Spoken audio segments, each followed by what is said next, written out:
Hello YouTube! We are back with something a little bit different today. As of release of this video, BT-15 will be officially released in the next couple of days, and we probably have a bunch of pre-release tournaments already in full gear. Because of these pre-release tournaments, there are going to be a lack of locals and match commentary videos to put out, so I did want to take some time and give you all a little preview of this upcoming set. This series is going to be slightly different compared to our previous BT-14 set previews, as this time around we're really going to be focusing on particular cards and specific archetypes and using the videos to talk about how BT-15 provides support and affects the outlook of each particular deck on the rest of the meta. The goal of these videos, as I said, is to really make them sort of short, sweet, and to the point, so we can give you as best a primer for the upcoming meta in as sort of a succinct video as possible. I'm not trying to drag this on for more than half an hour or whatnot. It's really going to be sort of like a quick just primer of each deck as they come out and get released, because we do have a lot of decks to talk about, and I'm excited to talk about each and every one of them. And today's focus is going to be BT-15 Melga.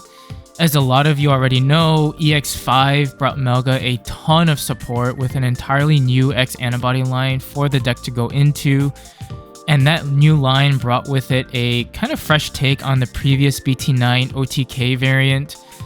Arguably the deck is still OTK focused, but as we've seen in our local matches, purple-based Melga has really become more viable and more relevant compared to the previous just strictly blue-based iteration in BT9. However, I think with BT-15 coming out, we're gonna see a shift back into the blue-based Melga as the deck really gets pushed into that direction with the new Gabumon line and the support that we're gonna be talking about.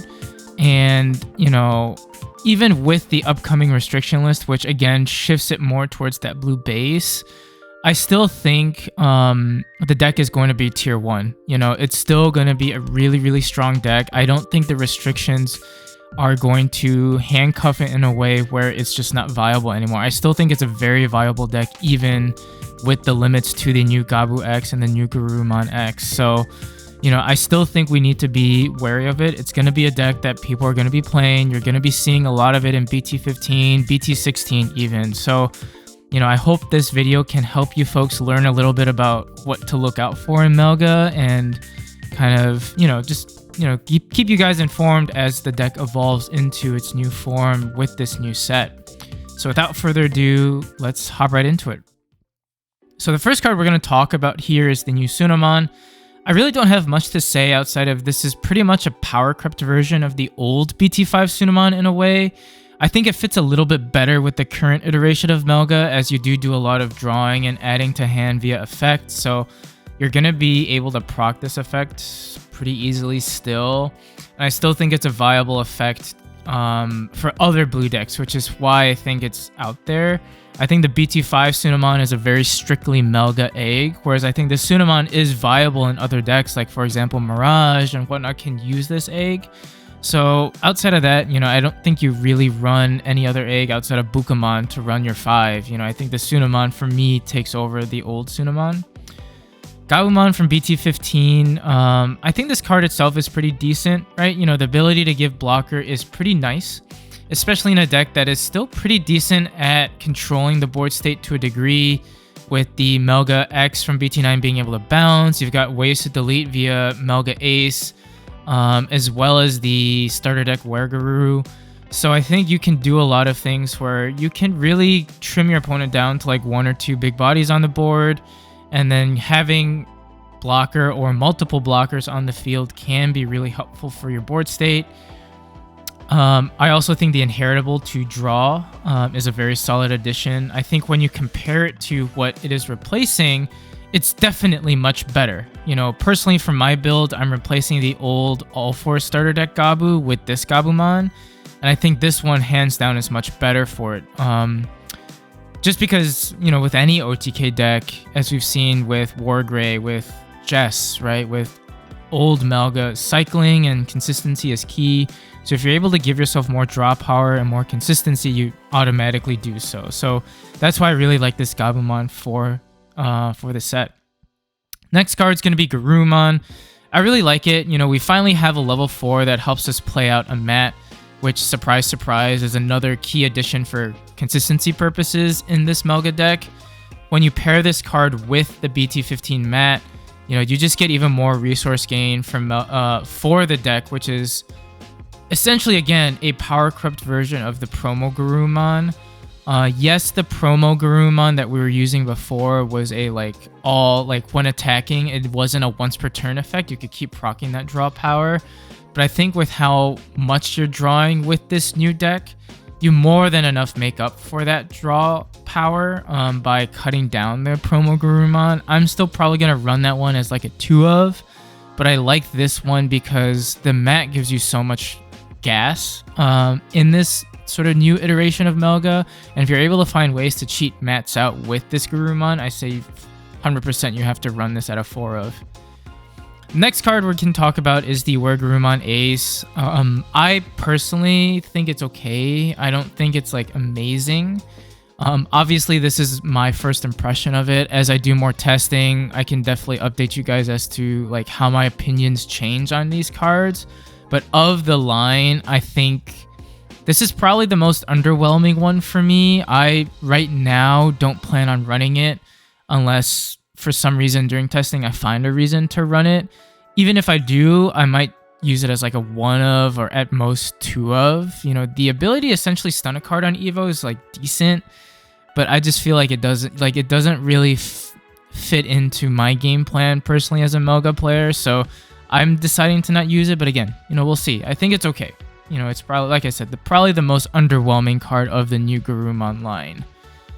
But to talk about the opposite of underwhelming, I mean, this guy, the new MetalGarurumon, is hot damn anything but underwhelming, right? You know, being able to essentially stun and take away opponents' blockers is huge if you can keep turn. You can swing twice because you suspend and you restand. You factor in Melga X from BT-9, you can get a 3rd check in, again, taking away their blockers for the turn. And you've got evade as well, which allows you to suspend. So if you get deleted by effect or whatever it may be going into security, you can evade. And it's in all turns when you suspend, restand. So you can evade and restand, giving yourself essentially a 2nd evasion. On top of the battle protections that you have from the Guru X like antibody just mantra in and of itself. And on top of it, you know, to sort of top it all off, you get the ability to warp from a Gabumon straight into this guy if you need to in the end game, which is just absolutely crazy. You know, I just think this card is so good and gives Melga an additional MetalGarurumon target, which I think was sorely lacking before. You were sort of reliant on the Ace card, which I still think is a pretty good card for the deck, because the Melga Ace being able to sneak over turns is still really, really good.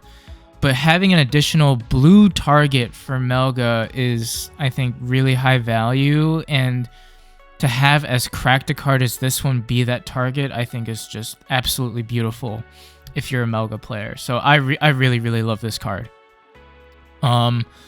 Next, we'll talk about the Tamer Matt Ishida.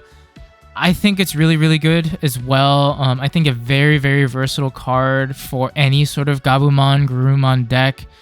Obviously, we're going to be talking about it in Melga, which is the point of this video, but you know, I can definitely see utilization in like Gabumon, Ancient Garurumon, you know, decks like that that need to utilize search and finding pieces. You know, might see some play in this, right? You know, so shout out to the homie Kavinsky TCG. We've been kind of going back and forth with a lot of blue stuff lately, particularly Gabumon, and trying to bring it back. And we both agree that this Tamer is absolutely busted for sort of the Gabumon archetypes itself. So I'll link his channel in the video description below. He's got great content, really good editing skills too. So his videos are really, really clean, really well done. And he has a lot of interesting points to talk about as well. So feel free to check his channel out. Great stuff, and gotta shout him out. But yeah, back to Matt. I mean, I think he's just really, really good. Being able to search and basically play himself for 2, because if you find something, you can suspend him to gain a memory. A 2-drop Tamer to find your Gabu pieces is huge. And again, with the Garurumon X antibody, drawing cards. When you're swinging, you're drawing cards as well, so you can suspend mats to gain even more memory. You know, stacking multiple mats up when you're swinging and doing your stuff, you know, makes this already efficient deck that much more efficient. So I think 100% replaces Cool Boy for me. I'm honestly probably going to just take Cool Boy out entirely and replace him with this mat, because this mat is so good in my opinion. But yeah, you know, that does wrap up sort of this video for you guys. Like I said, kind of short, sweet, and to the point, just summarizing what the new Gabumon line is all about.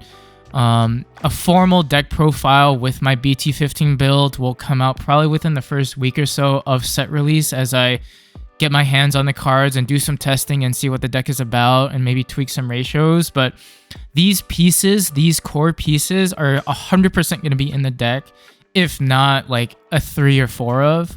The only one that's not going to be maxed out is probably the Melga and the Warurumon, like I said before. But right now, like, this core is what you're going to be seeing in almost every single Melga build. So get familiar with these cards if you plan on playing Melga, or if you plan on playing these competitive events, right? Like, you're going to see this deck at any regionals, any ulti cup, and you need to know what you're up against. So definitely a staple, like, core, like I said, for Melga, and would be good to know for sure. So hopefully you guys enjoyed this video. Let me know what you guys think about this series. I do plan on putting out similar types of videos for other decks, such as like Fenrir Luga, Digipolice, Leviamon. So look out for those. And, you know, as we get more folks getting BT-15, and as we get locals start going again, you know, be on the lookout for BT-15 commentary. You know, we've got a lot in store for you guys. We will be having our box tournament now in less than a month. It's going to be the first week of March. As we've said before, we're going to get more finalized details once we kind of settle down BT-15 and we can kind of get a grasp on like what the format's looking like. But aim for the first weekend of March. It's going to be a webcam tournament. And like I said, further details to come on our Discord, so be on the lookout for it. Thank you guys for tuning in. Thank you guys for showing us all your support. We really do appreciate it. And we'll catch you on that next video. Bye-bye.